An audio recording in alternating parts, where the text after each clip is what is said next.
world, and we we are epistemologists. In epistemology, we say that. See, for instance, epistemology, when it's used in the Indian context, is very different. The Pramana Shastra is actually not epistemology in the strict sense of the term, but we use the term epistemology due to a lack of another sense.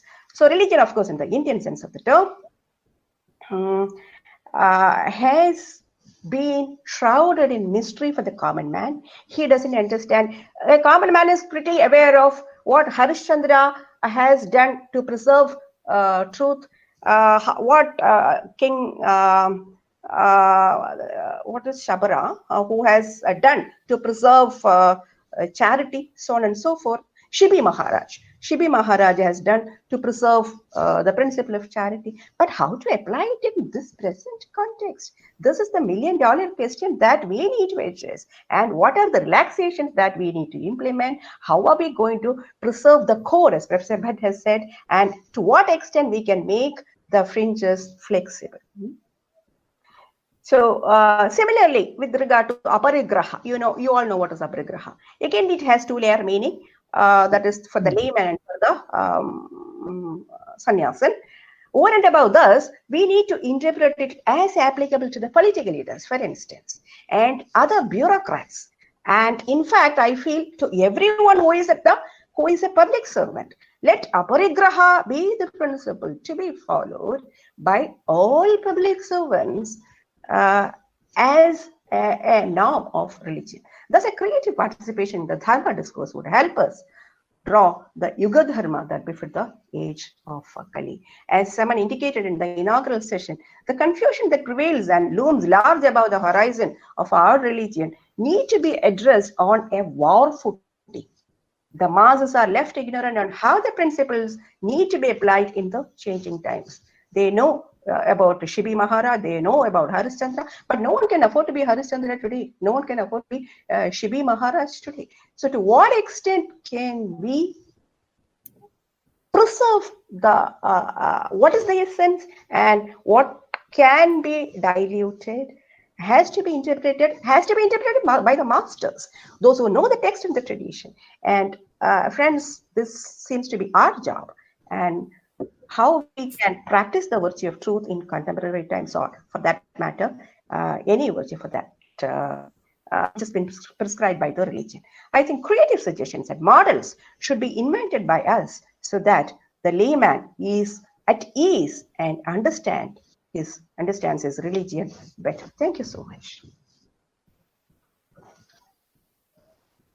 Thank you, Professor Srigalam Nair, because it requires a lot of, since the paucity of time, we are not engaging in discussion right now.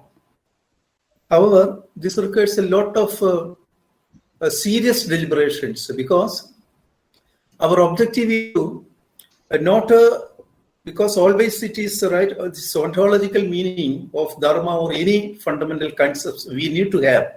But at the same time, it's, as she pointed out, it's situational ethics. And in particular situations, this practicality, because in the Indian scenario, we should be more concerned about the practicality of Dharma.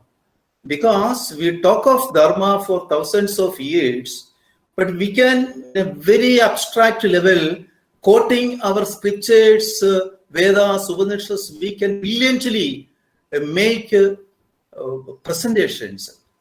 Always we have been doing that. But along with that, while we talk about all these things for thousands of years, at the existential level, our culture, our way of life of the largest majority of Indians. So how this situation can be addressed in a practical way from this point of view of Dharma, it's different. How we can address what is wrong with our practicality or in its application, where we have gone wrong. We cannot go away from religion, because the practical level people are always in that, they are in the bottommost level, that religion, its various forms as practices, traditions, they are always at that level. Therefore, our philosophers should focus their attention how it can be sorted out while we talk of where we have gone wrong in elevating this great land, our people, to the highest level. We have to make a concerted thinking. Sorry for elaborating. However, you have opened our eyes to various dimensions of the practicality and the ontological meaning of Dharma. Thank you. We have a discussion, as Professor Balram Singh suggested. We have to have very minute discussions, very meaningful discussions from different perspectives to address the situation of this country at the grassroots level, bottommost level. Thank you. Thank you. Let me, Professor Bhatt, may I go to the next speaker? Yeah, please. Please do that. Let me invite Dr. Ulmiri V. Somayajulu. And because he's a very renowned, person. He's the CEO and Executive Director, Sigma Research and Consulting, and founder, Sri Rama Seva Samadi. So from this itself, from this two activity in which he's engaged, from that itself we can read his engagements in society at the level of people, how to promote the cause of our culture and addressing the people's practical problems at various levels. I understand that he is seriously engaged at the grassroots level to address the problems that the Hindu society confront at present. And I don't go into the various activities that he is engaged with, and we will get a glimpse into the various fields of his activity from his presentation itself. We are glad to have you with us. Dr. Somayajulu, please make your presentation. Thank you. Namaskar, sir.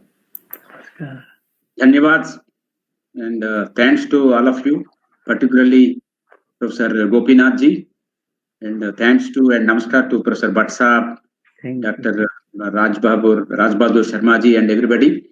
And I have a small presentation. Let me see if I can open that. I don't know. I think it is not enabled. Can I make the presentation? Can you enable that?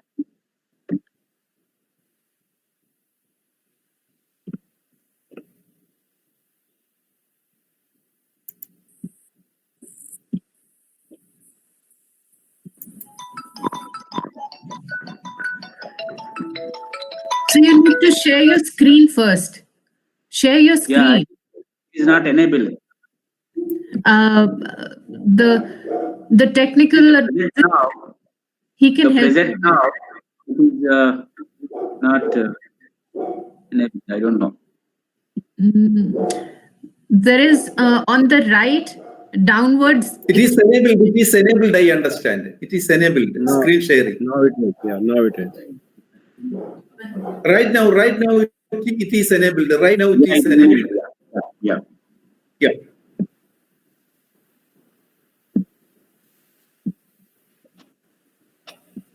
Is it okay? Yeah, let me try. Yeah.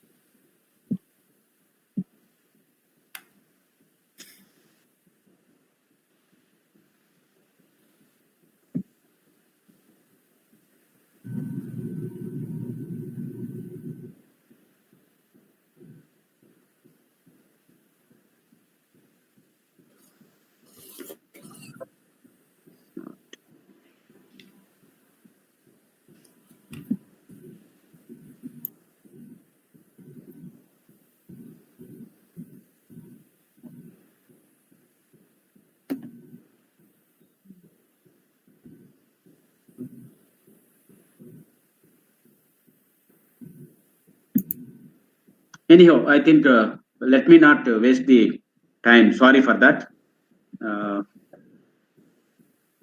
So I think I have taken up the topic of Manudharma Shastra and its relevance and message to the current society. Yeah. And before I begin, let me, because this is being coordinated from Kerala, God's own country and land of Jadaguru Adi Shankaracharya, Shruti Smruti Purananam Alayam Karunalayam Namami Bhagavad Sankaram Lotus Sankaram. Jadaguru Adi Shankara Bhagavad, I have a quote from him. May the wise and learned man give up all actions which are motivated by desires and start the practice of rediscovering the self and thereby attain freedom from the bondage of birth and death. Similarly, there is another quote from Swami Vivekananda. He says that the three essentials of Hinduism are belief in God, in the Vedas as revelation, and in the doctrine of karma and transmigration. In this talk, I am just talking about the Manudharma Shastra. Yugadharma is an aspect of dharma that is valid for a yuga. Our sages, the rishis, have suggested changes in dharma in accordance with the change in the yuga. We have been talking about it since morning. But our dharma is Sanatana Dharma. That is, our dharma is valid for eternity. It is eternal. Yeah. There is a need to have an understanding of the Dharma Shastras and highlight, like what Professor Gopinathanji mentioned just a few minutes back. We have to see the practicality of the Dharma and teach at least the youngsters, about the relevance of these Shastras in the current days. So I am trying to make an attempt to look into the Manudharma Shastra or Manusmriti and highlight certain principles that would help the society at large and each of us in particular.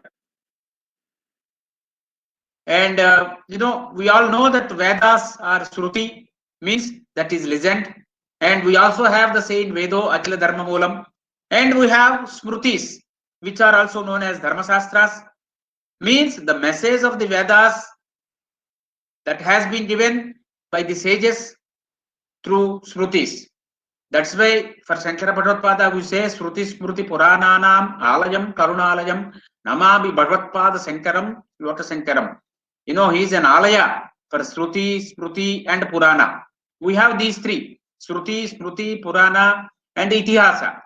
Itihasa, Kavya, these are all, suppose Ramayana is Kavya, Kavyam Kanta Samhitam, Vedam Chitra Prabhu Samhitam, that's what they say. Means the Veda we say like a Prabhu, like a ruler, Dharmam Chara, Satyam Vada, these will be orders.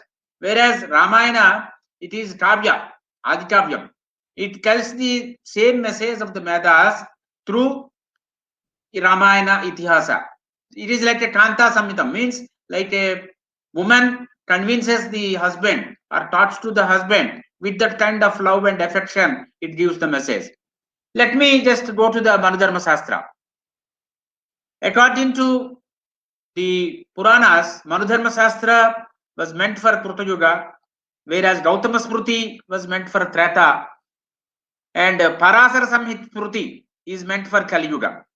As the Puranas indicates, there have been 14 Manus.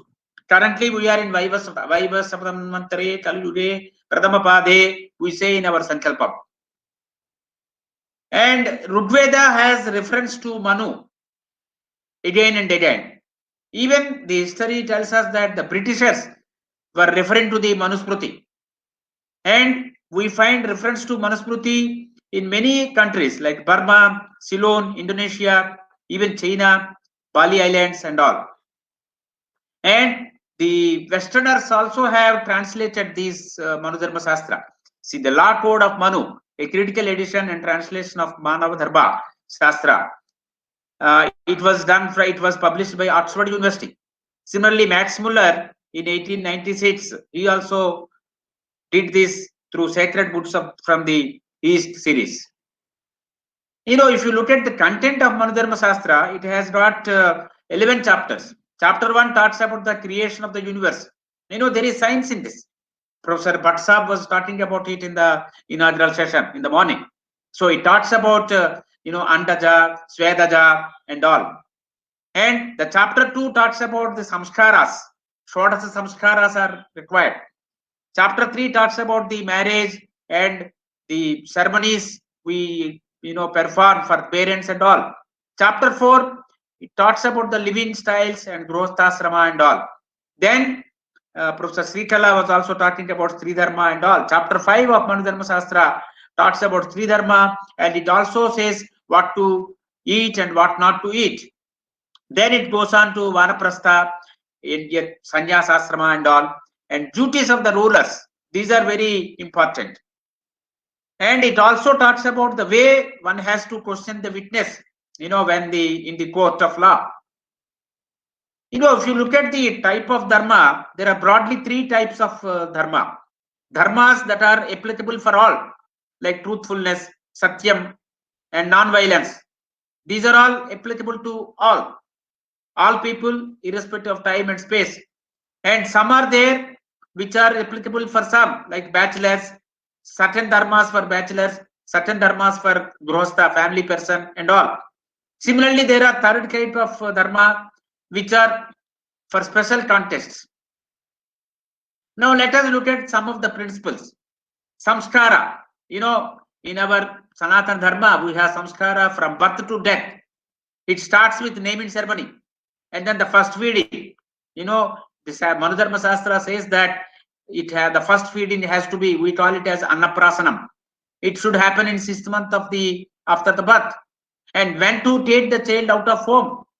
And then nowadays, in the modern development context, we are encouraging the mothers to give breastfeeding.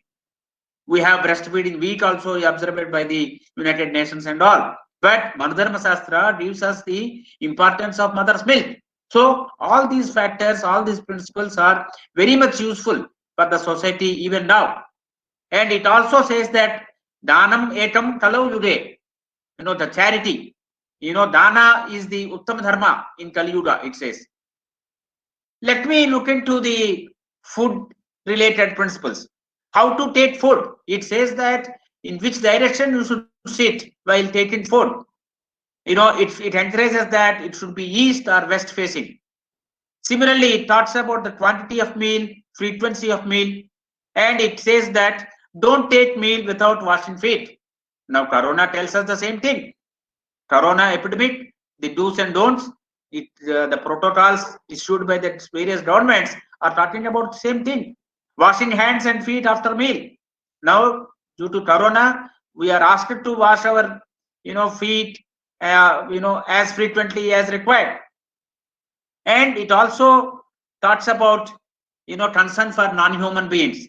Like it says that one should keep food for dogs, crows, and other insects at a clean place, not just you dump in the dumping yard and cows come there and eat the food and all. Not like that. You have to keep it at a clean place so that they can also have the food. Similarly, what kind of blessing one has to give? It says that Ayushman Bhava. Our Veda also says that Jive Masaradas Satam, Nanda Masaradas Satam, Moda Masaradas Satam, like that. And it also gives the principles related to friendship. With whom you should have friendship, with whom you should avoid having friendship. And it talks about the respect to teachers, elders, guests, and women. For example, in case of women, it says that you should treat every woman as your sister. You should call them as Bhagini or Subhage. Similarly, it also talks about the ill effect of violence against women. In the development sector, now violence against women is a big issue. There are surveys after survey happening in various countries, including India, to ensure that the violence against women is addressed. Similarly, it also gives very interesting, principle about the basis for respect. What should we look for when we have to respect somebody? It says that education comes first. and wealth will become the last. But nowadays, you don't find this. You find the reverse order. And age and anustan, the sadhana bala, they come in between. And it also says that one should leave the desire for money and woman if one is keen to get knowledge. It also says Vidyaturana Nasutam Nanidra, it says. Similarly, we also have principles about the communication, how to talk and how not to talk.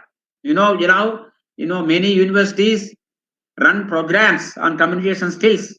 In fact, Ramayana, it is, away from the topic, but Ramayana has several principles from management perspective, including communication. I am engaged very much in communicating to the youth about the management principles from Ramayana or Mahabharata and all. And it says, Satyam Bruyat, Priyam Bruyat.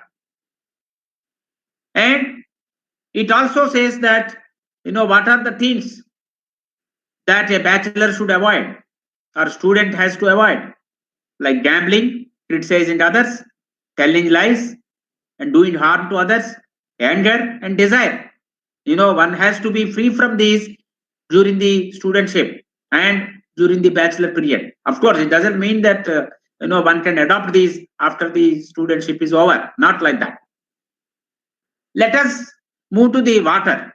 Pancha Mahabhutas we have. Prudhvi, Vayu, Apaha, Tejaha, Akasaha, like that. And it says that now we have several programs from United Nations agencies and Government of India and various state governments to protect our water, to have safe drinking water available for all the people. Because we don't have access to safe drinking water now. But our Manudharma Shastra says that don't spit, don't urinate, and don't dump poisonous material in the water. What is happening to the Ganges? Ganges is polluted like anything with the industrial waste coming into that at Kanpur and various places.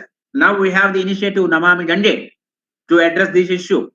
And it also says that don't use shoe or chappal or clothes or ornaments of others. See, look at the scientific aspects of all these as principles. And it says, don't cut your nails with teeth. And it also gives us 10 principles.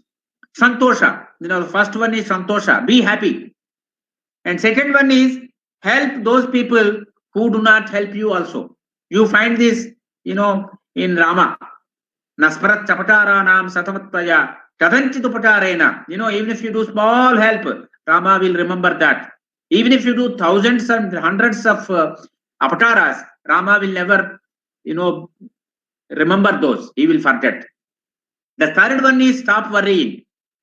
Nasti Sota Samoripuhu, Ramayana says. Next one is don't aspire for things of others. Don't grab somebody's property, somebody's money and all. Next one is cleanliness. Now we have Swachh Bharat initiative for that. Then control over the sense organs, Pancha Jnanendriya, Pancha Karmendriya, and Man. Manayev Manushyanam Karanam Bandamokshanam. And follow the Shastras and Dharma. The next one is Atmajnana, self-realization. And Satyam, truth, Satyam Vada. And then win over anger. Rama is known as Jitakrodha, who has won the battle against the Krodha, means who was able to control anger always. Now, let me move to the rulers. There are certain principles which says that what they should do, what they should avoid. Ramayana has plenty of this. When Bharata goes to Ramji to meet and convince him to come back to Ayodhya, in Ayodhya Kanda, Valmiki Ramayana, the 100th Sarga, 100th chapter has full of principles that are required for administrative purpose and for the rurals and for the leaders. Let me just talk about the principles from Manudharma Shastra. It says that get up before the sunrise, Brahmi Muhurta, and consult learned and knowledgeable scholars. The leaders or the rulers the Prime Minister or President or Chief Minister should be depending on advice from knowledgeable people, not their own followers. And it says that the ruler has to monitor the performance of the officials. And it says that the primary duty of the ruler is protection of the people. Then it says that the confidentiality of the actions and the deliberations should be given more importance. And then what are the activities or things a ruler has to avoid? Sleep during daytime. In fact, our Shastra says that sleeping during daytime is not good. And criticizing others, paraninda, atmastuti and paraninda. Self-appreciation and criticizing others should be avoided by everybody. And because the ruler has to do that, because yatha raja tada praja. And then consumption of alcohol and all should be avoided. And punishing others without valid reason. The punishment has to be justified with valid reasons. And grabbing money and property of others. And then the last one should be avoided is jealousy about good quality of others. If you say some good things about a person, the people usually, find out randhranveshana and they give some negative factors about them. And it also says that the ruler has to use the intelligence system to find out the corrupt people who are making money by threatening others, and also identify the cheats. And it also says, interestingly, doctors who do not know medicine. If you look at our situation in India, we have, because I have so much of research experience in that health field also, it says that there are many people who are not qualified to be the doctors, but they pretend to be doctors and they cheat people and they make money. What are our rulers doing on this aspect? And the country should be free from any kind of thefts. And then let me just talk about the ministers, the qualities of the ministers who are with the ruler. The first one is the minister has to be very knowledgeable. Better not to talk about the current situation. And the minister should have very good family background. And the minister has to be selected after thorough examination and scrutiny of the character, of the behavior, and of the capability and all. And then it also gives some principles for appointing ambassadors or messengers. These people should be affectionate towards the people. And janapriya. And they should be pure with regard to women-related affairs and matters. Shilena Kopate Vidya. And these people should have very good memory power. They should be very skillful. And these people should know how to act as per time and location. Desa or Kala, Patra, Anuguna, Vyavahara. And these people should be, the ambassadors or messengers should be courageous. And they should be multilingual people. Look at the vision of the Dharma Shastra. And it also talks about Dharma Vichara Sabha. Means the court where justice is given to the people. And it says that always the battle is between dharma and adharma, between satya and asatya, nyaya and anyaya. And then what should be the aim of the judgment? Not just giving the verdict and giving some outcome of the discussions and the arguments that happened in the court. No, but it says that the judgment should be aimed at finding the truth. What is the truth? And truth should be brought out through the judgment. Not just the decision of the 3-member bench or 5-member bench or something like that. And it also talks about the types of witness and the kind of questions that have to be put to the witness. And it also says that dharma eva hato hanti dharmo rakshati rakshitaha. Dharmo rakshati rakshitaha, we always talk about that. It comes from Manadharma Shastra. If you damage or if you ruin dharma, you will be damaged and you will be ruined. On the other hand, if you protect dharma, you get protected. And then I'm just moving to the last 2-3 slides. Sorry if I am taking more time. And it says that punishment has to be there for every crime. And it says that zero tolerance. In fact, this is lacking in our society. And it also says that the people who destruct temples, who destruct idols. I am from Andhra Pradesh, and that state is having this problem of destruction of Hindu temples and destruction of idols in many places. And the government is not able to find out who are the culprits and punish them. They are just giving statements. So they should understand this principle from Manudharma Shastra. And then it also says that people who are into adulteration of their goods and services, they also should be punished. And who sell bad quality seeds to the farmers, this is a big issue in our country, should be punished. And it also says that whenever a criminal is punished, it should be known to all the people, common people. Because the common people who see this way of punishment given to the criminals, they get discouraged to make such kind of crime. Then it also says that the ruler has to protect Sapta Anga of the Rajya. Then what do we mean by Saptanga? The first one is the ruler and the minister, and it says that the capital city has to be protected and the residents of the rural has to be protected, followed by treasury, the staff and the defense force. And it also says that it is very important to have better coordination between these 7 parts of the kingdom. The Saptanga, there has to be coordination between them. And then it also says that there are certain things that have to be in place to ensure safety of the ruler. And then what are those? The food has to be tested, not tasted. Food has to be tested by the cooks. It is a principle. And thorough scrutiny while appointing the servants. And it also says that examination and scanning on a regular basis of the bed, of the chairs, of the bathing water, and etc. used by the rulers. And finally, let me end my thought by saying that there are relevant principles from the Manudharma Shastra, which was meant for Krita Yuga according to our sages.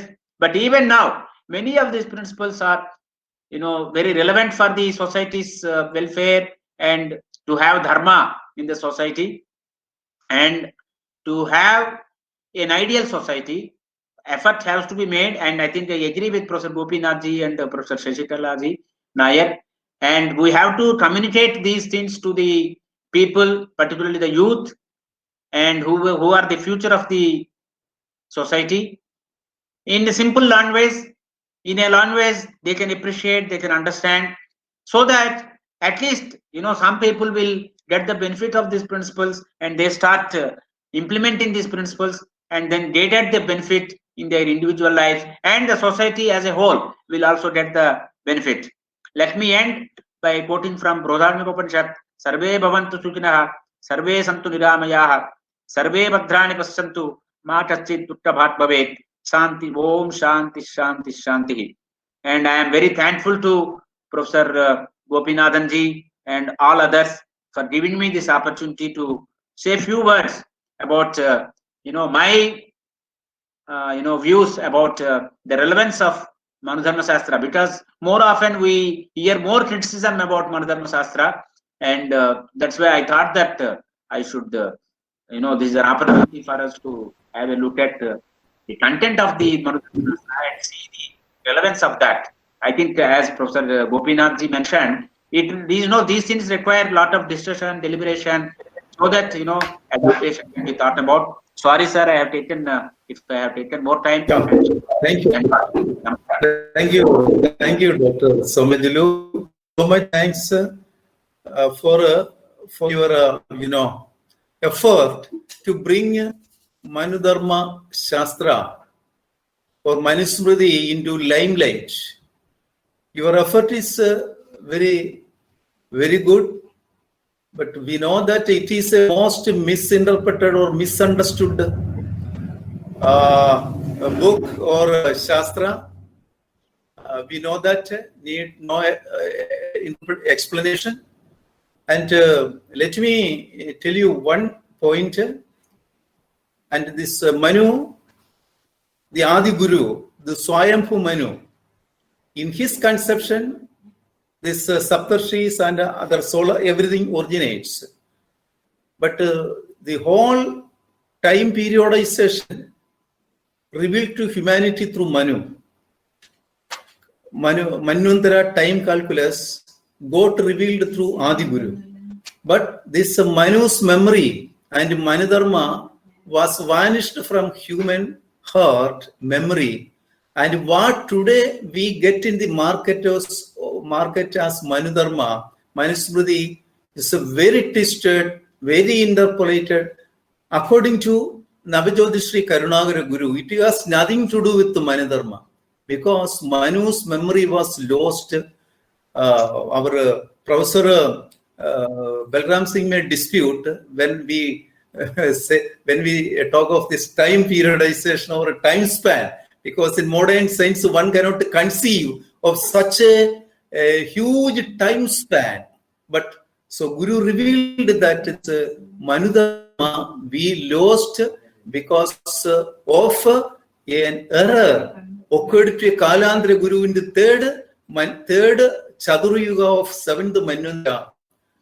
This Manu's memory was lost, and this Jnana Marga initiated by Manu is to be restored in this time. Thank you for reminding us of this first law book of humanity. Thank you. Then, since time is running out, let me invite Daveji, when you would like to speak. Daveji, when you would like to speak. When you would like to speak. After Hello. Brigade. Any time you want, sir. When you would like to speak. Anytime you want. Let me invite Brigadier. Okay. Let me invite Brigadier Raj Bahadur Sharma ji. Brigadier Raj Bahadur Sharma ji. He is a member of Indian National Commission for Cooperation with the UNESCO. Rashtriya Pradhan Sanskritik Gaurav Samsthan. And that way, apart from his career or being a brigadier, as I said in the morning, the whole his life is dedicated to promote Indian culture, civilization, values, and he's very much in the limelight, and he serves in various capacities. And let me invite Brigadier Raj Bahadur Sharma ji. Please stick to time, please. Okay. Welcome. Okay.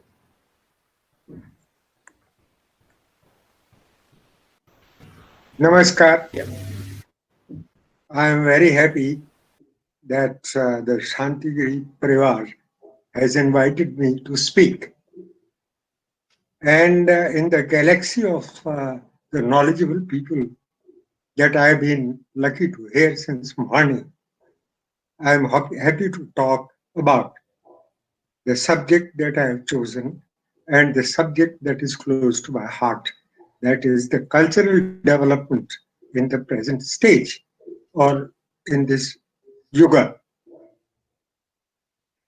I am particularly thankful to Professor Gopinath and also Professor Bhatt, because I have heard him in the morning, and he perhaps was not the alone, but one person who talked about culture and education while talking to us. And that will be the refrain of my talk today. I assure Gopinath ji that I'll stick to the time, but I'll complete my job. There are three elements that are mentioned in the subject of my talk. One is YUGADHARMA, the other is culture, and the third is development. By the way, all the three of them are contextual in nature. And therefore, a small brief about them and a talk about them will be in order. I'm sure these all these great scholars will bear with me for that purpose. You know, the whole story starts when our rishis came to one conclusion. And when they opened their eyes, thought about it, saw it, and they identified two things. One is idam, and the other is the. And that is reflected in one of our mantras. And they found that both of them were complete. Idam, that they could see, they could witness, they could feel, they could understand. And that which they could. And my topic belongs to idam and not the. I've been hearing since morning the philosophers talk about that which is beyond our comprehension. But perhaps my subject will confine to the one that is not beyond our say, understanding or feeling. Now, time surely, as has been told many a time during this discussion, is an aspect of the ultimate reality, whom we call Brahma. And this ultimate reality, since it's an aspect, therefore, it's part of him, and seamless, beginningless, endless, and changeless, also immeasurable. Therefore, to have kind of yugis and yugas, which we have, it's for the idam and not for the da. Now, in the context that I shall be speaking, this is a kind of a common reference time that has been laid down by the first lawgiver, as Professor Gopinath just said, and also my previous speaker about Manu, and the seventh Manu, and the first Manu, and the series of Manus, beyond and after, and shall come. It's a cyclic order in which all this prevails. So therefore, it's an established framework that we are talking. And our Chaturyugi is part of that established framework. And possibly the division of Chaturyugi, we are presently in the dark age. Hopefully and happily, we still are in the time frame that is not all the dark that it's going to be. So we are told that the first 10,000 years of even this Kala Yuga, this is what we've been told by one of the Upanishads, that at least during the first 10,000 years, there will be some respect and honor to our great literature, our great thinking, our great heritage, and times are going to come when it's still a remote. And in those 10,000 years, we are almost at the middle, because if the time frame is correct, and Kali Yuga is started from the day Lord Krishna left us, then 5,000 years we calculate, and therefore we still are in a happier situation. But 5,000 years can be a span of 4,32,000 years that this yuga is going to be with us. We will be born and reborn. So I will talk in the context of the present time, that is 5,000 years after the Kali Yuga started. Now, since idam is complete, and so is the, a question arises that if everything is laid down, that this is going to happen in the Kali Yuga, that is ordained, that is the law says so, then what can we do? If it is cosmic scheme of things that this will happen, then it becomes all the more reason to believe that perhaps we are at the end, that we can do nothing. It's going to be a dark age. If the signals that we receive and the symptoms that we are told about the dark age are correct, and those are going to happen, then what do you do? No, the answer is not this. I was listening to Professor Bhatt in the morning, and there is a glimpse of hope in whatever it comes. Because if one of the Vedas says, thou that art, you are Brahma. And if I am part and parcel of Brahma, if we are all collectively or individually part of that Brahma, that cosmic lawgiver, then we have the role and we have the capacity of bringing in some light during the black age or the dark age. And that gives us hope. In that context, I shall be speaking that though we are in the Kali Yuga, that the symptoms have already come, that things are already happening, but we still have the capability or thinking quality or work when we can bring in light. Otherwise, these seminars, these talks, all are saints and sages of present or for times to come, they would have been redone. So in the context that I'll speak will be that there is a dark age, that there are symptoms of the dark age, but that we have the capability and capacity to bring in light even in the dark age. Whether it's in the form of a small candle or a deepam or in whatever form. Second thing is that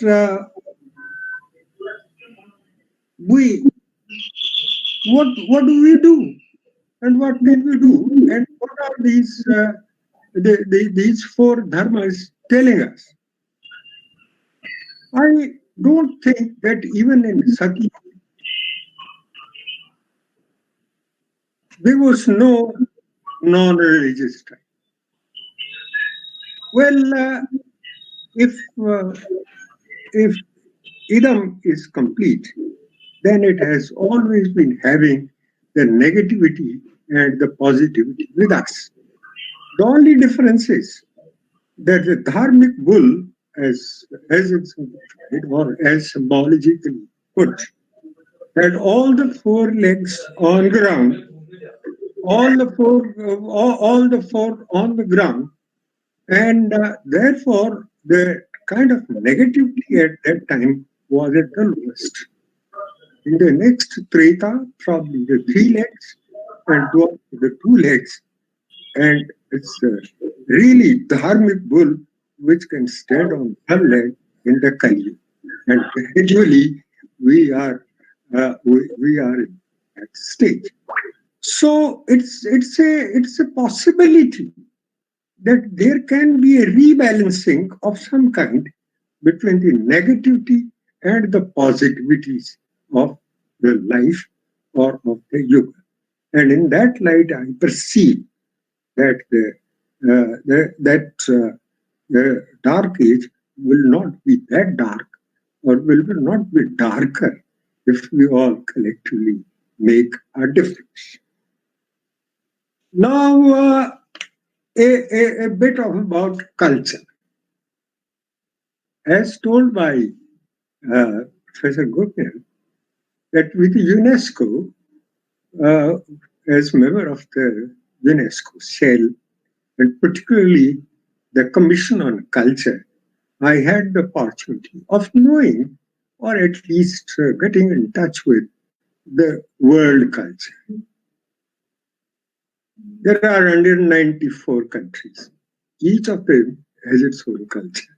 Not only one, there are countries like India where there are different kinds of different types of culture that prevail. And culture is one word probably as much used, misused, and many a time even abused. That it's very difficult to understand what actually culture means. However, there are reasons to believe, and there are scholars to say, and there are surveys which keep on happening, and scientifically, as Dr. Balram was saying, science has been used, technology has been used to know about culture of others, and a true culture or a yuga culture, as we come to know of. Now, one thing I make it clear, that the culture belongs to Idam. It has got nothing to do with the ultimate reality. It is to do with the reality that is known, that is revealed. All revealed things are not known. It may be revealed, may be unknown, but the culture belongs to that part of the knowledge which has been revealed and is known. And therefore, we are aware what a culture or what culture should stand and should mean. Now, if it is so, then culture becomes the evolved, visible, and felt pattern of behavior and interaction. This morning, Professor Bhatt made a reference to this. And I was happy to say that this larger context in which the humans and the non-human, that is life and the non-living, all have a combined sense of making culture, in which, as my previous speaker was speaking, even the rivers, the mountains, Adibhuta, the elements, they also belong to our culture, affect our culture, create our culture, and also help us in maintaining it. Now, since it is an interaction with the living and the non-living both, so it has a wider variety. Second aspect is the cognitive aspect of life, like hope, fear, mores, honor, dishonor, fulfillment, stress, challenges, tolerance, love, affection, care, and the like. All these form part of the culture, the living culture. And they are so many and so much and so deep that that one single look or a single calculus about culture is more than difficult. Third part that belongs to culture is the socialization. It's not individual, but the society in that the individual lives. Starts from the individual, the parivar, the neighborhood, the city or village, the township, the state, the rashtra, the international. And therefore, the context of the culture keeps on increasing as the social interaction of the individual increases. This socialization is based on time-tested norms. Not that it just the socialization happens. There are time-tested norms which have been mentioned, referred to by the previous speakers many a time. And the teachings by the knowers, those who are known, this morning, even Gopinathji was talking about the Guru Margam, or many other gurus, many other knowers, many other pathfinders of yore, known even as late as Sikhism, Guru Nanak. And these people will lay down certain norms of culture that form part of today's culture of the people belonging to us. Then there are dharmic beliefs, which we've been talking about, whether it is puja, part, japa, singing and dancing for Lord Krishna, or any other form of reaching the divinity or going even beyond the divinity. These are other aspects of our culture. These dharmic beliefs and faiths, the worldview and the view beyond, what after death, where, whether reborn or not born, where do we go, where do we come from, all these aspects of thinking form culture. Desire for the life and a better life, even the life after. This also is part of the culture. Then social behavior as individuals, like food habits, somebody talked about it now, dress habits, about interpersonal relations, somebody talked about the man-woman relationship. Not only that, all human relationship, human, non-human relationship, they form the part of culture. We know the practices like giving the morning bread to some. There are laid down procedures, 2 to 3 bread should go to. When we even feed the ants and the birds, part of our culture. And then groups like their festivities, their ceremonies, they also form part of the culture. Community behavior, just referred to the speaker before. The Varna ashram, something very what Manu laid down, right?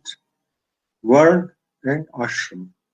In fact, they are misinterpreted, as Professor Gopinath was saying. In fact, my thinking is that Varnas are the parts of the body, of that universal body, the person, the Purusha, as the Vedas call him. We've not seen him, but it's the part of the body. And therefore, it has 4 parts. And those 4 parts, first part is the head, the thinking, the controller, the thinker, the controller. And there can be no controller without knowledge. Therefore, that part is one, but while it has the control and thinking, it has no mobility. It has no protection for itself. Therefore, one part is this. Second part is, of course, Kshatriya, That's which I'll call this as Mati. This I'll call as Shakti. The Vaishya, which is the creator and distributor of all wealth, is Vaishya. And then the fourth one I call as Gati, the movement, that is our legs. And therefore these four dharmas, they are not by birth, they are by functions. And once this became by birth, it created the problem, the kind of problem that Gopi was saying. Any given society of human beings will have Mati, will have Shakti, will have Sthiti, and will have Gati. There is no answer. And all these have their own role, their own duty, their own dependence on others. The Mati is all dependent for movement, for protecting it, for maintaining it. Shakti has all the dependence on the other three, and therefore these four are integral and interdependent to each other. And they have their role and they form part of the culture. Similarly, the four parts of life, the learning part, the practicing part, the teaching part, and the teacher of teachers part, the fourth. And they have their role and their responsibility, and they form part of the culture of the place. So Sharmaji, would you summarize? I summarize therefore, and will take 2 minutes. And in this summary, I'll say what shall we do and what can we do. And the only thing we can do is education. Because today's education is only Siksha. There is no Diksha. The earlier education meant Siksha and Diksha. We have Dikshant Samaro. Diksha stops there without having started. But there is no Diksha. So if we bring in that Siksha and Diksha both back, and in that we bring in the cultural aspect and the moral aspect in it, the ills of the present society and the cultural rebalance of negative forces and positive forces will be brought back. And that's how the new education policy that has come up will take courage and will take steps to bring in that old educational system in the new framework of technology and knowledge for bringing in both Shiksha and Diksha. And that will retain our cultural heritage, build up our fresh norms, and we will be able to combat the Yug-Dharma as laid down and bring in some light even in this aspect of darkness. Okay. Yes, I finish. Any questions? Shoot. In the defense language. Thank you. So, thank you, Sharmaji. Thank you, and your very brilliant presentation on Yugadharma and cultural development and different perspective. You looked at cultural development from different perspectives, and your conclusion that the Siksha and Diksha are to be harmonized for promoting true culture and imparting true education. That deserves a lot of attention, because at present we lack it, we terribly lack that dimension, Diksha and Siksha. I add one point, Govinathji. Just a minute. Because education has got two legs. There are only two ways. It's either imitation or it is suggestion, because imitation is diksha and suggestion is shiksha. Yeah, that is true. That is true. So we have to dichotomize and put these in proper perspectives in our context. Then only we can have true learning, and the imbibing of culture is in such a true perspective is possible only in such a context. Thank you very much. Let me invite. So I think Carlos is waiting, and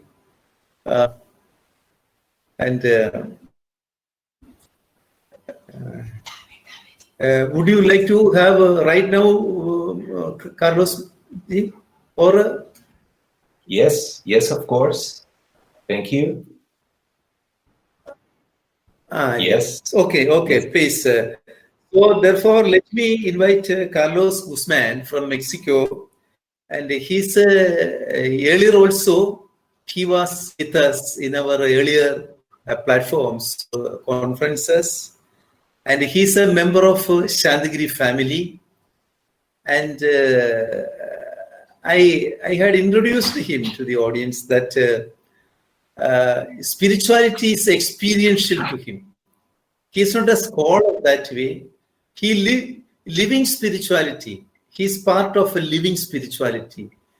He has vision.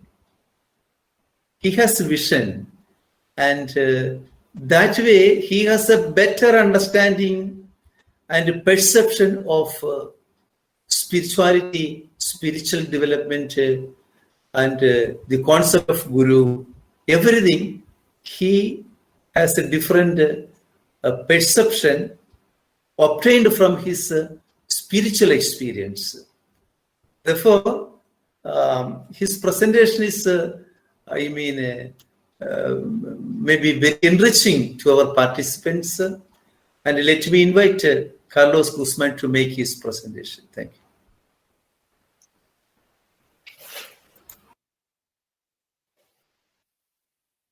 Sadhguru Sharanam.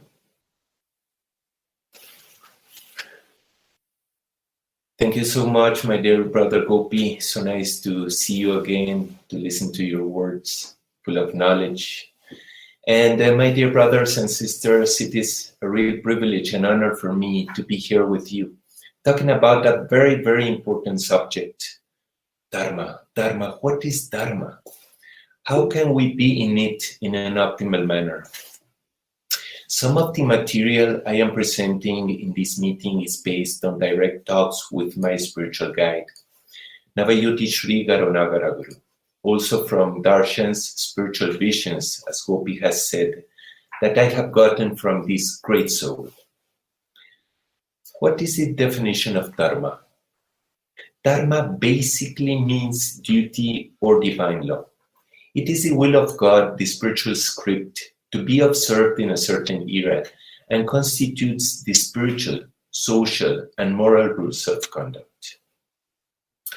Dharma is the knowledge you need to attain mukti, that is spiritual liberation, which is the main goal in our present incarnation. Dharma is the secret to evolution. Dharma are the necessary instructions to make a karma functional. It is like the ignition button for the light to shine in our soul at a new level. A fully realized guru is absolutely necessary for showing you the correct path based on Dharma, specifically how it applies to you, to your life, to your loved ones, and to the world. The guru must have three main characteristics. He must be sent by the Almighty. He should be a fully realized soul in the spiritual arena. That is to say, he must be a Guru Sakala Dharmatma, a Guru who has experienced and fulfilled all Dharmas in his existence, and therefore is able to give correct advice and guidance to everyone in an optimal way. He also should be a Trikalanyani, a knower of the three times, a person who can perceive past, present, and future of everyone and everything, And in this way, based on his experience and divine knowledge, he can lead you in a perfect manner towards spiritual liberation. YUGADHARMA is the divine law for a specific yuga or period of time. Now we are living in Kali Yuga, and for this era, there are rules and regulations through which you must live your life, and by following them, you can evolve in an optimal manner. The true essence of YUGADHARMA goes beyond all boundaries of class, caste, race, and religion. There are certain rules for the worship of God, and they vary from era to era. Therefore, worship of God is fruitful and right only when it goes accordingly to the YUGADHARMA, spiritual law of that era. Even though it has started around 5,500 years ago, the YUGADHARMA of Kali has not been completely shown to us. The YUGADHARMA of earlier yugas, Treta and Dwapara, is erroneously still being followed. That is a big mistake. And it is evident from the prevalence of worship of all kinds of deities, such as saints, angels, through various ways such as yaga, yagna, that are complicated sacrificial fire rituals, also tantra, that is a form of worship, where ritualistic forms are involved, and certain mantras that are sacred syllables or words which connect you to a certain source of spiritual energy. Also of kinds of means that are contrary to the Dharma of Kali. That is the big problem here. Those forms of worship were correct in past eras, but not in the present one to attain prompt spiritual liberation. Religious observances, rituals, tapas, sacrifices, offerings, based on traditions, convictions, old beliefs, are not enough to attain the main goal in life, spiritual liberation. Hindu scriptures recommend namajapa, repetition of the name of God or of a fully realized spiritual master, as the most effective spiritual practice in the present age of Kali. In Shantigiri we chant the Akantanam, a powerful hymn which is extremely effective for attaining spiritual liberation. As per the Sanatana Dharma, spirituality differs from religion. It is a different thing. Spirituality is the most sublime and pure essence of the divine knowledge, which undoubtedly will lead you to the apex of evolution, spiritual liberation. Guru's spiritual system is called the Guru Marga, the path of the Guru. And in this era of Kali, this is the optimal way for obtaining spiritual liberation. One must perform correct karma, righteous words, thoughts, and deeds. One must keep very much attached to a fully realized Guru. That's a very important thing. To his instructions, and have a complete faith, devotion, and surrender towards him. Shantigiri's Guru Marga is a totally new path that is in sync with the Dharma of Kali and has got all what is necessary to liberate ourselves in an optimal way. It does not deny the greatness of other cult systems and spiritual masters. Nothing like that. However, it gives you a rectified knowledge that can lead you to perfection. The level of wisdom that was given to humanity through various cult systems or religions reached only to a certain level. The Guru comes to correct and add supplementary precepts to the Dharma script to have a complete spiritual system. This would allow you to actually evolve in all the facets of life, leading you to spiritual liberation. It is said in the Padma Purana that in order to attain spiritual liberation, you need to incarnate as a human 400,000 times. By following this path with complete faith, devotion, and surrender, this time can be reduced enormously. The Guru informs us that there are 10 avastas or spiritual stages in the evolution of the soul. Being in this path, you only need 18 and a half years to attain one of these stages that would take thousands and thousands of births for a common person. This time can be reduced further according to the capacity of the devotee. This might sound like really science fiction, I know, but it is actually the truth. The virtue and fortune that could not be earned through virtuous deeds and prayers for thousands and thousands of births can now be earned in a few births through dedicated prayer and karma, following diligently the path of the Guru. A religion or a spiritual path is something that we were not allowed to choose when we were children. It was something rather imposed by our parents, grandparents, or by family traditions.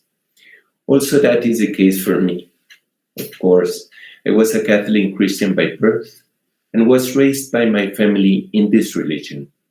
Since I was very young, I had a deep desire to be in a spiritual path and wanted to become a Catholic priest. At the age of 14, I had the opportunity to serve in a Catholic church, but could not find fulfillment. So I realized that I was looking for something else, real spirituality. That supreme spirituality I was extremely fortunate to find and realized through numerous spiritual experiences and spiritual visions in Shantigiri Ashram, through the teachings of Navayoti Shri Karuna Karagura. Guru Margam is the spiritual path that by Guru's gigantic grace can prevent us from incarnating thousands of lives, avoiding pain and suffering in us. This can be achieved by diligently following Guru's instructions in performing karma. Our karmas will certainly require a certain amount of sacrifice. That is a must. But nothing compared to the extreme sacrifices that great souls had done in the past to uplift their souls. By Navayoti Sri Karunagara Guru's gigantic grace, acquired by numerous and enormous sacrifices in thousands of births, we will be able to elevate our souls at an unprecedented rate in the history of this world in order to reach the essential goal in our existence, which is spiritual liberation. One of the main characteristics of our actual era, Kali, is that there is plenty of pain. Nevertheless, this is an important catalyst to make you evolve much faster than in previous eras. Pain has a profound spiritual meaning because it triggers spiritual evolution. Some situations in life make us suffer, but remember that pain is inevitable, but suffering is optional. It's up to you. You are the one who's making the choice whether you are going to suffer or not. After pain comes, of course. So choose not to suffer. Pain is an inevitable part of life, but it does not have to rule your life, transforming it into suffering. That depends upon you. I have perceived in visions many of our Guru's births, and I can clearly see the pain and numerous sacrifices that he had to undergo to uplift his soul. He has attained a supreme spiritual level, and by his enormous grace, you have the precious opportunity of not having to experience all those sufferings that he had to go through to elevate his soul. God has given you a gift, that is the gift of Guru, because simply by following his advices with faith, devotion, surrender, love, and also accepting everything and everyone as it is, you can evolve your souls at an extremely high speed. By accepting everything and everyone with love, you will stand and vibrate in Dharma. When you show this conformity, you actually are accepting God in this way. In this way, you can evolve in a much easier and faster way. Suffering in this age can be enormously diminished by Guru's grace, that is, the gift from God to humanity. This era of Kali is not bad as many think, but good indeed. In it, there's a great deal of suffering which covers two different facets in man. First, it makes an individual to turn his eyes towards God, giving him the opportunity of spiritual growth. Secondly, suffering extinguishes bad karma, that is to say, the negative consequences of incorrect behavior. But it is very important to deal with this suffering. How? You should accept this suffering with faith, surrender, resignation, and humbleness. Praying to the Almighty for the purification of your soul and for your spiritual liberation. If there is rebelliousness or unconformity towards your destiny, then you will be in disagreement with God's will. Be careful. This attitude will take you away from God's light, automatically building a barrier in your spiritual evolution. This is an experienced truth that I have seen in visions. You must always accept God's will. However, you must not become apathetic. You must always try your best to solve your difficulties, having a strong faith in the Almighty and surrendering all your problems to Him. Because if you do not have a total faith and devotion towards God, then your problems will lead you to more chaos and confusion. For everything that happens to you, there is a reason, always. Universe is perfect. Creation is perfect. God is perfect. In many cases, you do not understand this because the root cause comes from actions done in previous births. So confusion is there in all of us. Remember that God is always just and perfect. You get what you deserve. Try to accept your destiny at all times. You get what you have to get according to the divine law, nothing else. Remember that you always get good things from God. Some are pleasurable and some are painful, but all are good for you. There's nothing bad coming into your destiny. Never. Everything is good. Pleasurable and painful.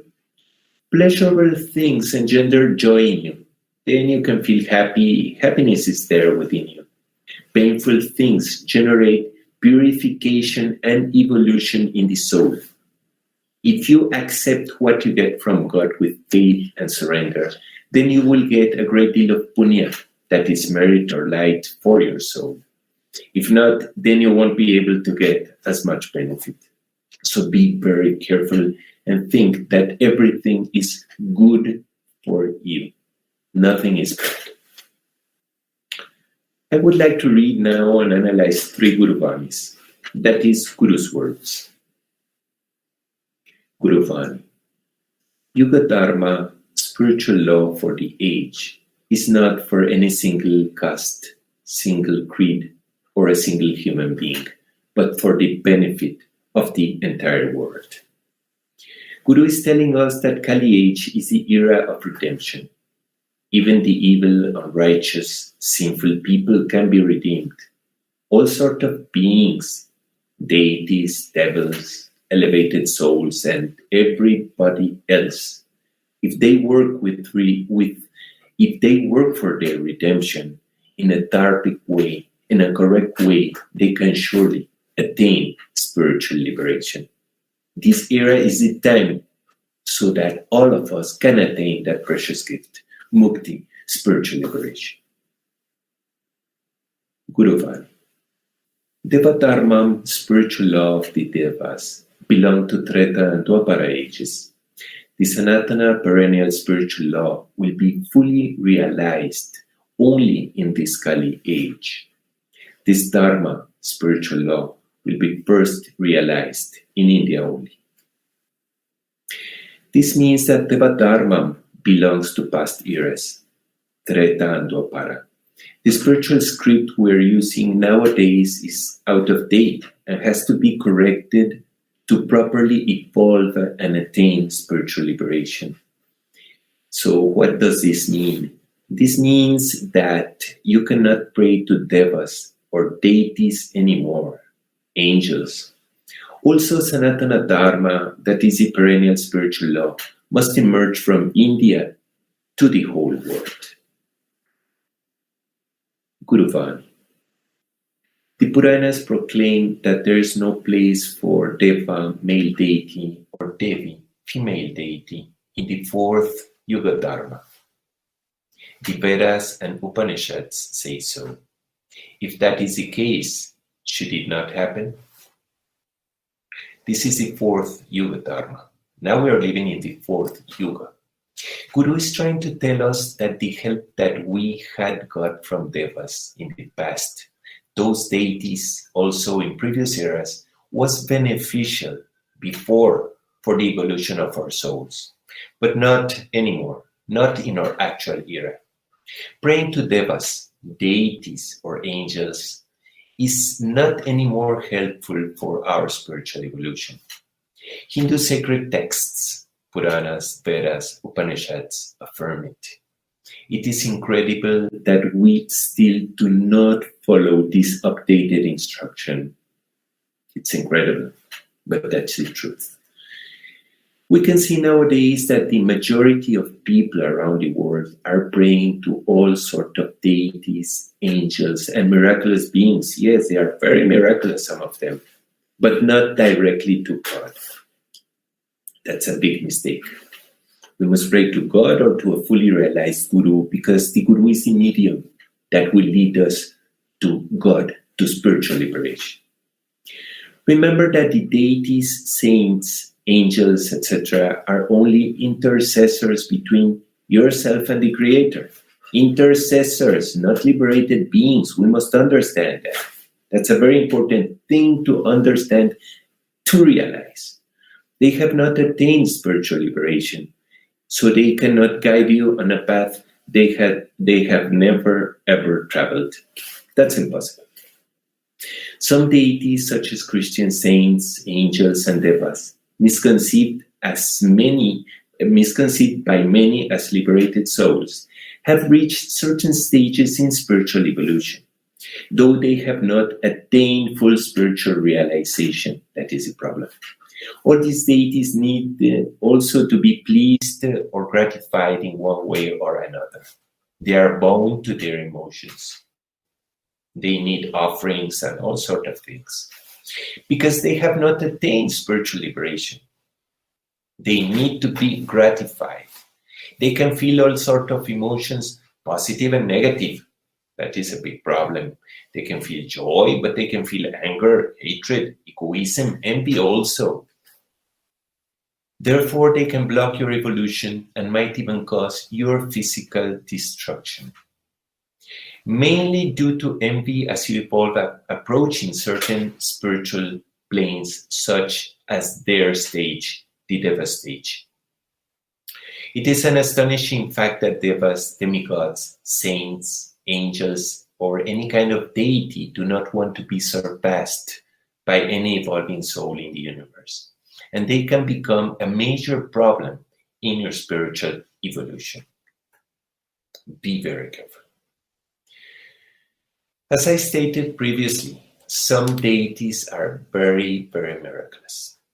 Since you surrender to them with faith and devotion, they might give you wealth, health, or whatever you ask for.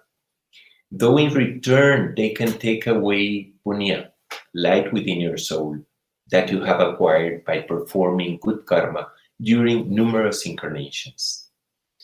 As a consequence, you can be reborn with illnesses, deformities, mental deficiency, bad luck in life, etc.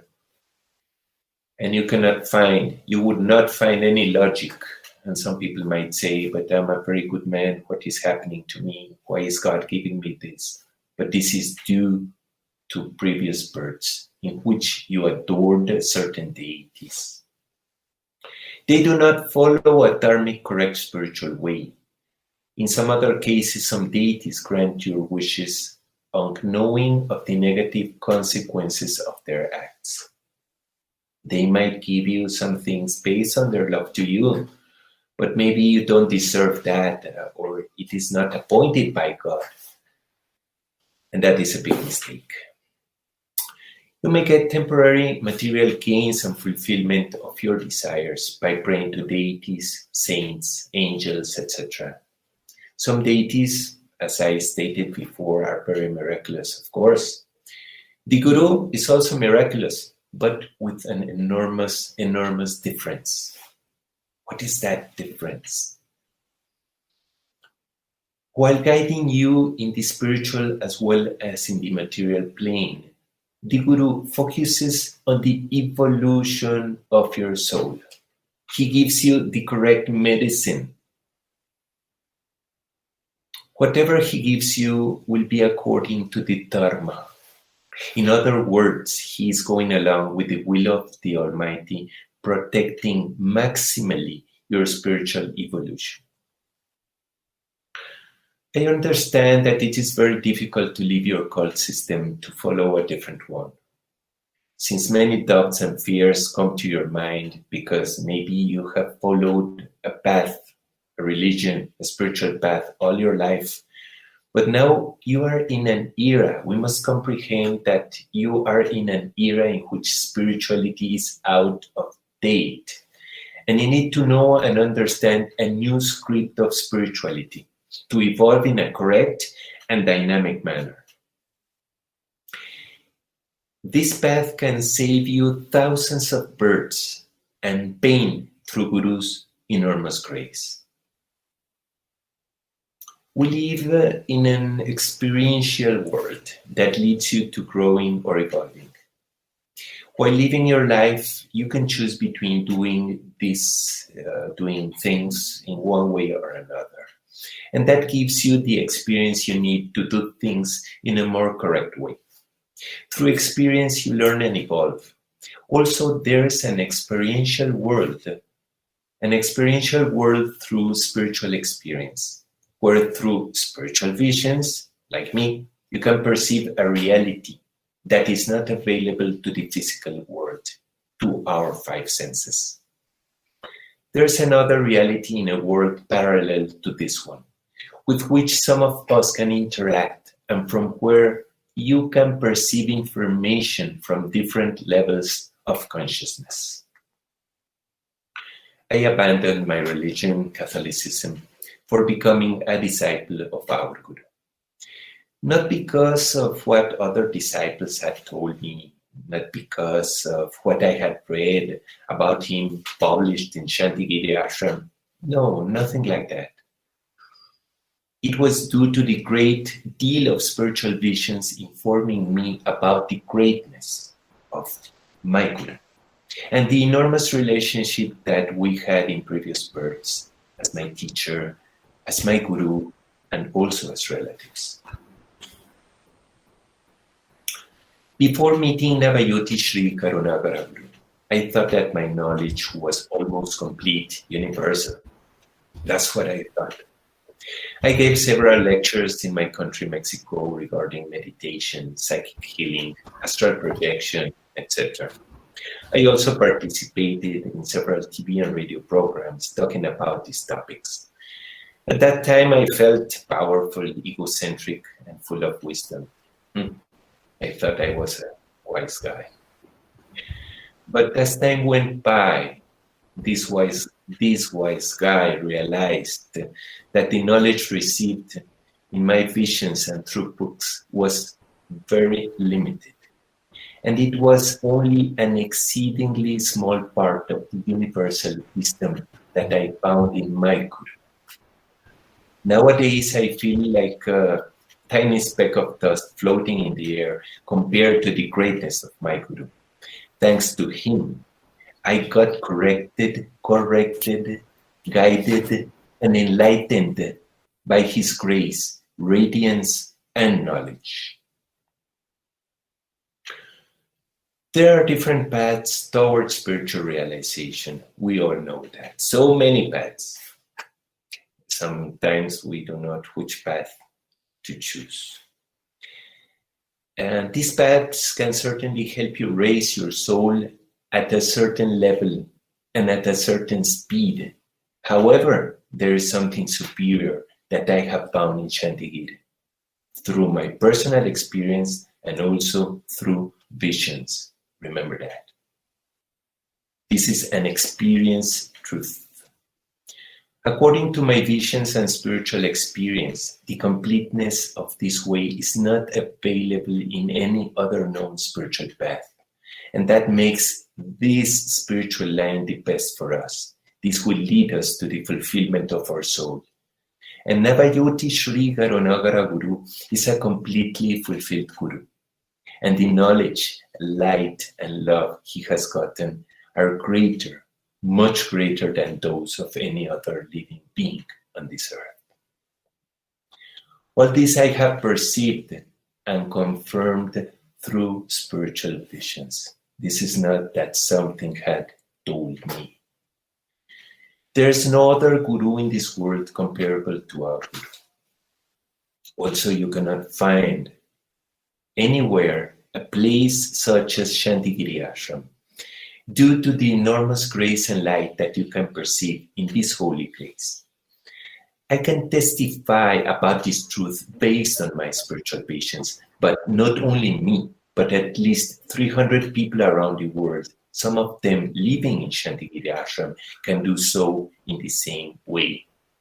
Shantigiri Ashram is a unique place, and Navayoti Sri Garunagara Guru is a unique Guru. In ashram, there is a saying, if there is no pain, there is no gain. We need to get out of our comfort zone and work with love and sacrifice to defeat our worst enemy, that is our ego.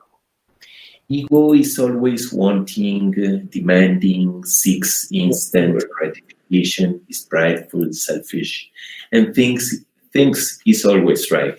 That is a big problem. Some people might say, but I do not have so many qualities. I'm a common man. But remember that all qualities can be developed and strengthened at will by working on them. Anybody can do it.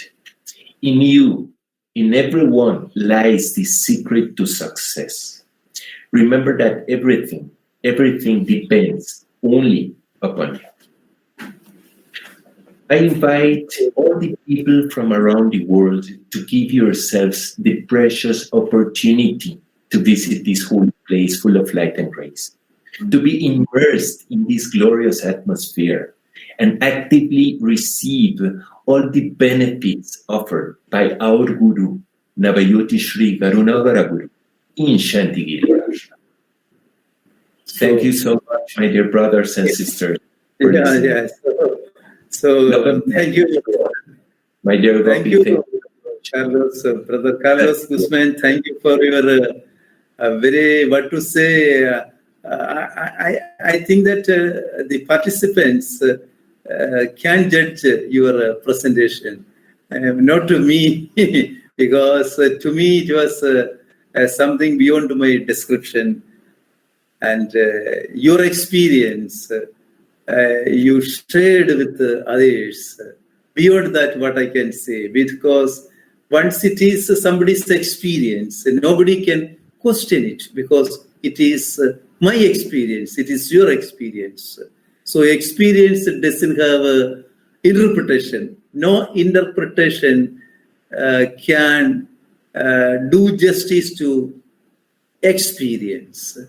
Therefore, we all are enlightened, and your presentation gives a new, I think, to the participants, it is a new experience. Your presentation is a new experience, because something different from our routine thing you have, brought about your inner transformation and what you witnessed, what you experienced, in the abode of a great Guru, you shared with others. Thank you for all Shantigiri Parampara. I thank you. Thank you, Carlos. Thank you. Thank you. Thank you for listening to these words. Yeah. So, muchas gracias, Carlos. Ha sido magnífico, excelente. May I invite Professor David Lawrence, because he has been patiently waiting for his turn. And David Lawrence, we know that he's a professor of philosophy in North Dakota University, USA. And he's very much familiar with Indian tradition, Indian culture and Indian spirituality. And he teaches Indian culture and spirituality in his university. And he frequently visits India. And he's a follower, I think, of Kashmir Shaivism, if I am not wrong. That way, he's very much he's emotionally very much attached to Indian spirituality and culture. And once he has been to Shantigiri also, and he's a very close friend of Shantigiri, and he does his level best in USA to promote this Indian culture and spirituality. And let me welcome David Lawrence to make his presentation. Thank you. Hello, thank you. Can everybody hear me? Okay, yeah, we can hear. We can hear you. We can hear you. Thank you. I want to again thank Dr. Gopinath and also all the esteemed members of the audience for including me in this webinar. So I'm going to be talking about thoughts on emanation and the reabsorption of time in non-dual Kashmir Shaivism. I give it the other title, Moving Images of the Eternal God. Okay. I should say a couple things quickly. I have a little bit of a speech deficit, and I hope that you can understand me, and you're welcome to interrupt me if you need me to say something. And also I have some facial spasms that I can't control, but I just try my best. Okay, the Kali Yuga is characterized by the deterioration of religion, duty, and morality, or the deterioration of Dharma. The deepest problem underlying this is understood as the subjection to worldly time, kala, with all its cosmic and individual cycles, including the yugas. This paper will discuss how the non-dual Kashmiri Shaivas developed an approach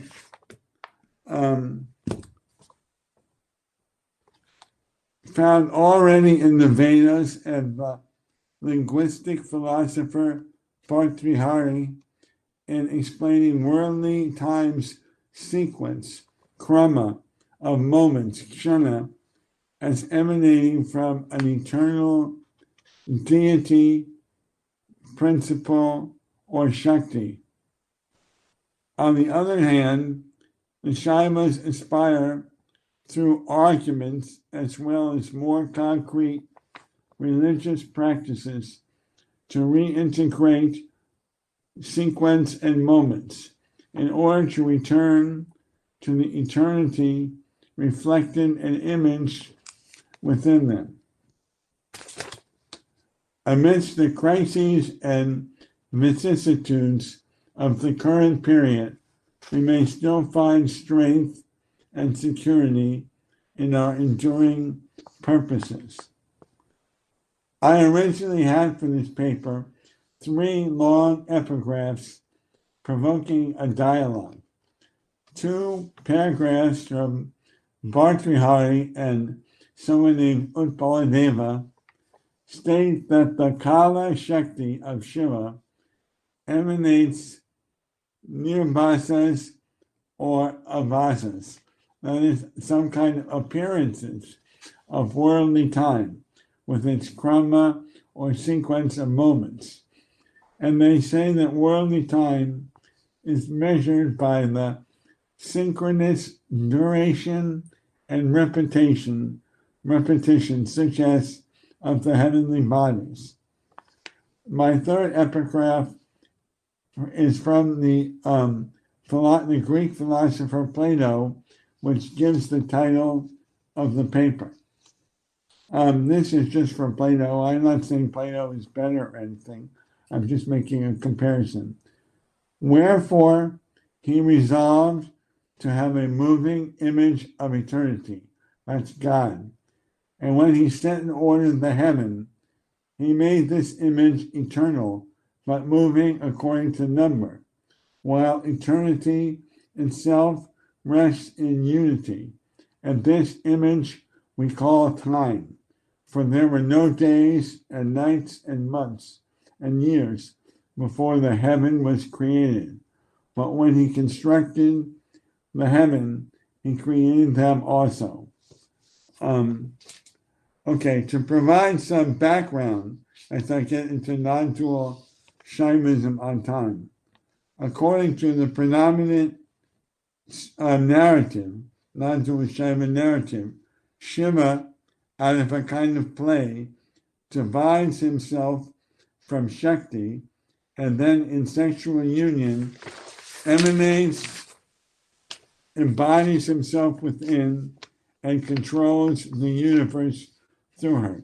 This is just one way of describing God. The Pratyabhijna system endeavors, through philosophical discourse, to disclose that one has modalities of Shiva's Shakti. This process is called Shakti Avishkarana. Shakti is also conceived as the reason in an inference for the sake of others. Parata Anumana. The idea is I am Shiva because I have Shakti. This Shakti is further interpreted as in various ways, including self-recognition and agency and the Kala Shakti.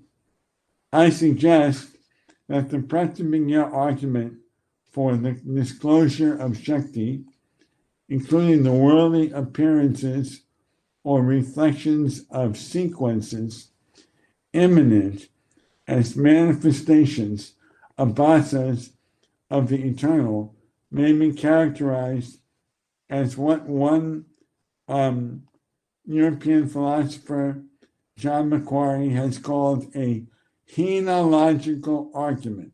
That is, they find a non-dual reality by meditating on worldly unities. In Bhartrihari and non-dual Shaivism, as with Platonism, there is an effort to explain and become reabsorbed in the eternal God through the contemplation of instances of unity within diversity.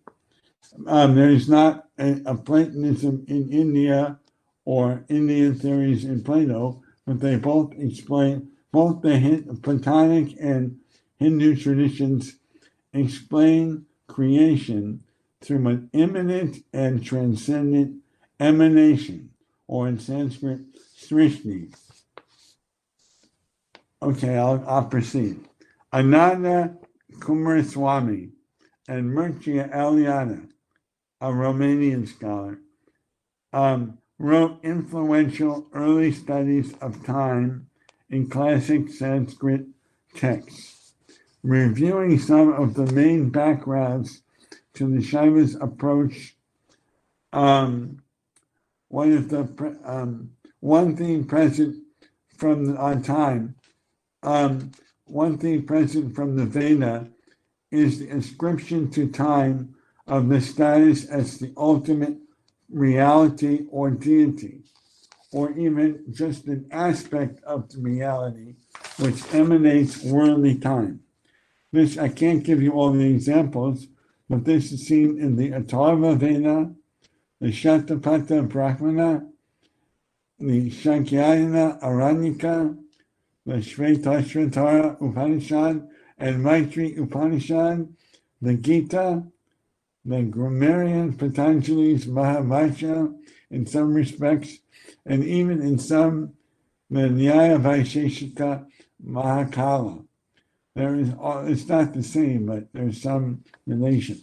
There is also meditation on Shana moments in the Yoga Sutra and early Buddhism to calm the transformation. In the Yoga Sutra, it's to calm the transformations of Prakriti. Well, what can I say about Bhartrihari very briefly? Bhartrihari's linguistic philosophy of the absolute Shabda Brahman's time Shakti, Kala Shakti, and its Svatantriya, agency in creating worldly time is the immediate precursor of the non-dual Shaiva approach to time. Another great influence on the Pratyabhijna thinkers is their opponents, the followers of Yogacara, from Vasubandhu on, especially Dharmakirti. I can't get into that. These Buddhists build on their religion's traditions of momentariness, including Abhidharma ideas of temporary dharmas, not the big dharma, as well as Yoganchara, although they're related, as well as Yoganchara ideas of a changing stream of consciousness, comprising unique particulars, self-characterized particulars, svalakshanas, each with an integral aspect of svasa vedana, self-consciousness. So we'll turn to the Pratyabhijna. That's the non-dual Shaiva philosophy. The Pratyabhijna thinkers, such as Utpaladeva and Abhidharma conceive the Kala Shakti as homologous. That's more than an analogy, and closely related to at least three other abstract ways of conceiving the differentiation of Shiva's totality. One is the khandana, fragmentation of his purnata, perfection or completeness. Another is as the effect of the Apohana Shakti, which I call the semantic exclusion Shakti, which was appropriated from the Yogacara Buddhist tradition, and although it's mentioned and influential in a different sense in the Gita, they talk about Apohana as one of Krishna's acts. The expression of the potence of Maya Shakti is another way used to explain the development of diversity in the epistemology and justification and explanation of delusion. Just as the Pratyabhijna theory of recognition subverts the recognition of truth, subverts the Buddhist epistemologies of momentariness, so their reflexive time is henologically, that means meditation on oneness, is henologically affirmed to be produced through the non-dual realities Kala Shakti. The Shaivas identify worldly sequence as affecting action, kriya, somewhat like Aristotle, the Greek philosopher, on time as a qualification of motion. Abhinavagupta explains that worldly action is known to be sequential, whether through direct perception or inference. The Shaivas explain mundane temporal sequence abstractly as the existence and non-existence of manifestation.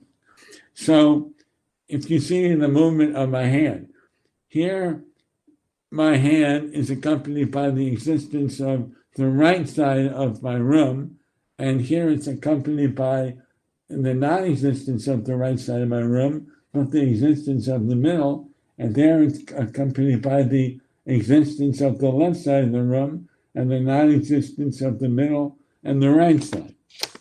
Abhinava is clear that the Lord, Ishvara, who is the self, brings about this existence and non-existence of manifestations.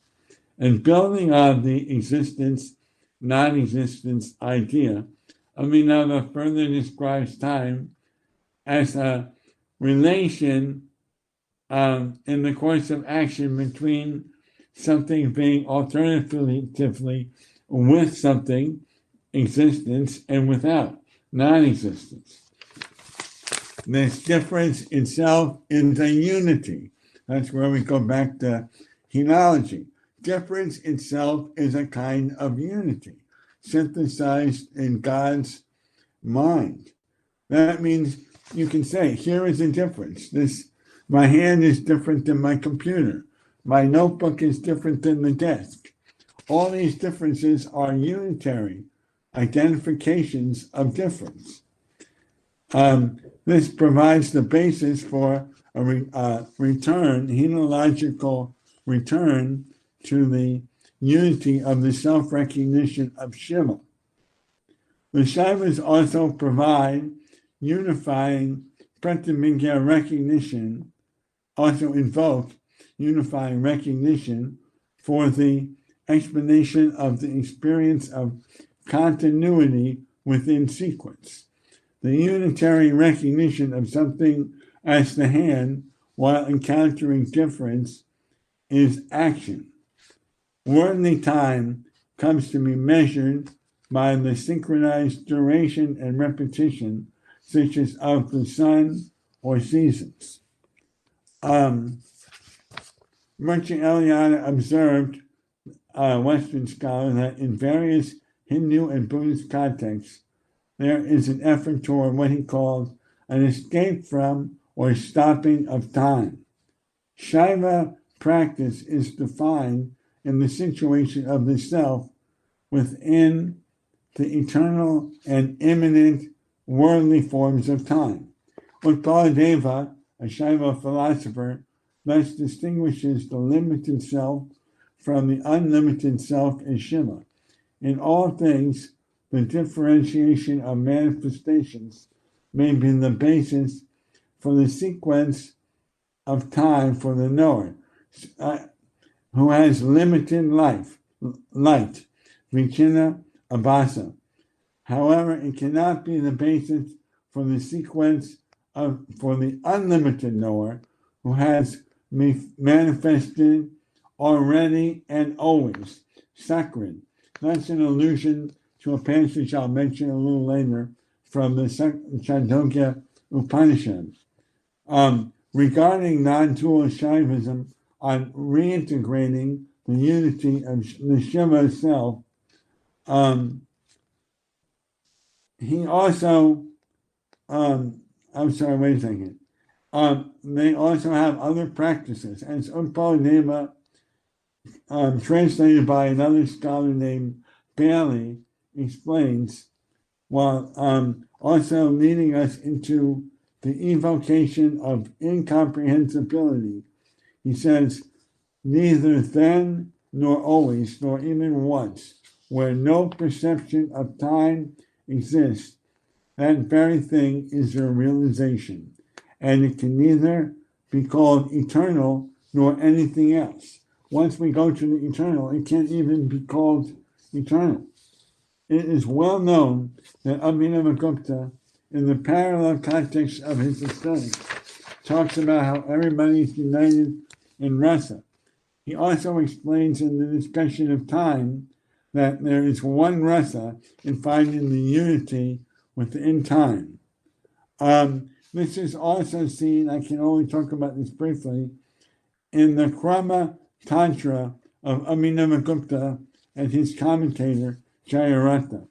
And there is a 12-fold scheme of kalis, which are made by multiplying the pramatri, pramana, and prameya with the stages of emanation, srishti, sthiti, samhara, withdrawal, and an incomprehensible reality called Anakya, the inexpressible. These qualities correspond to moments in the process of cognition, and they are finally dissolved in the goddess Shakti as Kala Sankarshini, the absorber of time, and ultimately into Bhairava, who is Shiva. Amitabhagupta explains, thus Samvit consciousness abides as 12-fold in all knowers while being entirely unitary. Thus she has no limitation by sequence. There is neither simultaneity because of the absence of sequence, krama, nor sequence because of the absence of simultaneity. The principle of consciousness, Samvit Tattva, transcends krama, sequence, and non-sequence, akrama, and is entirely pure. This absorption is also reflected in another text called Virupaksha Panchachika, in which the Pramatri, Pramana, and Prameya are all absorbed in Shiva's Purna Ahanta, divine perfect I-hood. The transcendence of the self in relation to time is also a basis for the Satanism or Sumatism of the instant realization in what Abhinavagupta calls the non-means, Anupaya. This is seen in a statement from the Chandogya Upanishad that the Shaivas often quote, 8.4.2, that the self has, Atman has Sakrin Vivata, always and already manifested. In a sort of anticipation of the argument of Anselm and Descartes in the West, Abhinava states, there is never the possibility of the non-illumination of that which is perfect. I've always done.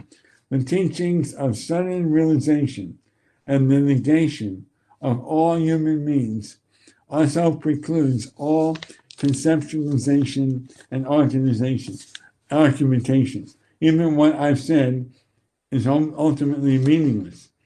Vimarsha in non-Jewish Shaivism, like Pratyava Marsha, Shabdam Brahmin, modes of understanding or the absolute for Bhartrihari is ultimately non-conceptual, nirvikalpa.